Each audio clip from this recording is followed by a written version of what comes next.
नमस्कार, मी गिरीश स्वामी. बघा, एक प्रश्न आहे जे की मला वारंवार विचारला जातो, की "सर, की आमचं लग्न होत नाहीये, काय करावं? आम्ही 10 ठिकाणी नोंदणी केली. आमचे 10 ठिकाणी आमचे पैसे गेले. आम्ही फसलो. आम्ही परेशान झालो सर. आज आम्ही 5 वर्षापासून प्रयत्न करतोय." तर हा जो प्रॉब्लेम आहे, हा कमी शिक्षित मुलांचा प्रॉब्लेम आहे. लक्षात घ्या. मोठ्या प्रमाणात आज पोरं बसून आहेत, त्यांचे लग्न नाहीयेत.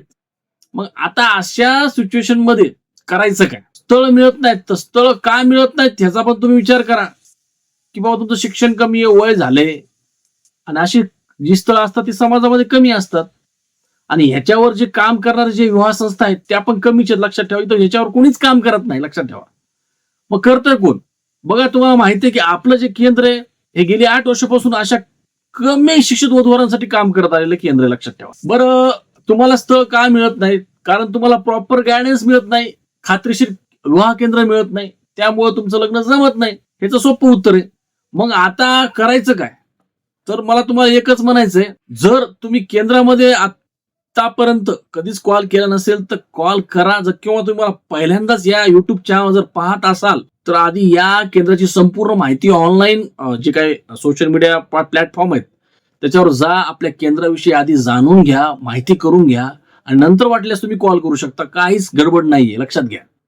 बघा, आपलं एक जे केंद्र आहे, एक खात्रीशीर केंद्र आहे, कन्फर्म केंद्र आहे. कारण या केंद्रामध्ये आपण सिरियस पद्धतीने काम करतो बरं का.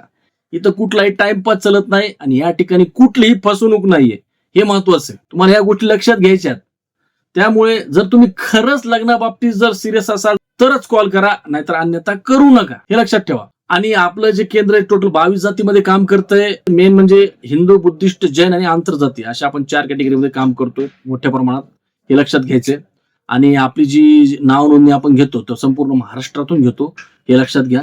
तुमचा कुठलाही जिल्हा असू द्या, कुठले गाव असू द्या, खेडगाव असू द्या, तालुका प्लेस असू द्या, महाराष्ट्रातील कुठल्याही भागात जर तुम्ही राहत असाल तर तुम्ही बिंदास कॉल करा. काहीच प्रॉब्लेम नाहीये. आता डायरेक्ट वधूचा मी बायोडा वाचतो, लिहून घ्यायचा आहे तुम्हाला. बघा, याच्या वधूचं जे नाव आहे ते आहे बघा मंगला घोडेस्वार.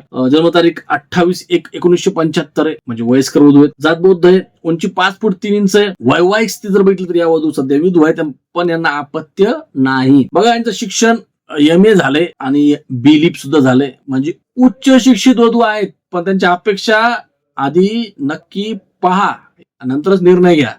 बघा, कुटुंबी जर माहिती बघितली तर बघा, त्यांच्या कुटुंबामध्ये त्यांना आई नाही बघा, वडील आहेत. त्यांना 2 भाऊ आहेत. पत्ता जर बघितला तर या वधू प्रॉपर नंदुरबार जिल्ह्यातील आहेत. म्हणजे या खानदेश मधील वधू आहेत. अपेक्षा नक्की लिहून घ्या. बघा, वधूला सरकारी नोकरी किंवा खाजगी नोकरी कुठलाही वर त्यांना चालेल. बिझनेस करणारा जरी असेल तरी त्यांना चालेल. एखादी रिटायर्ड व्यक्ती जरी असेल तरी चालेल, ज्याला आपण पेन्शन धारक म्हणतो. निर्व्यसनी समजूतदार वर त्यांना ऍक्च्युअली पाहिजे. वराला स्वतःचं घर पाहिजे, हे महत्वाचं आहे.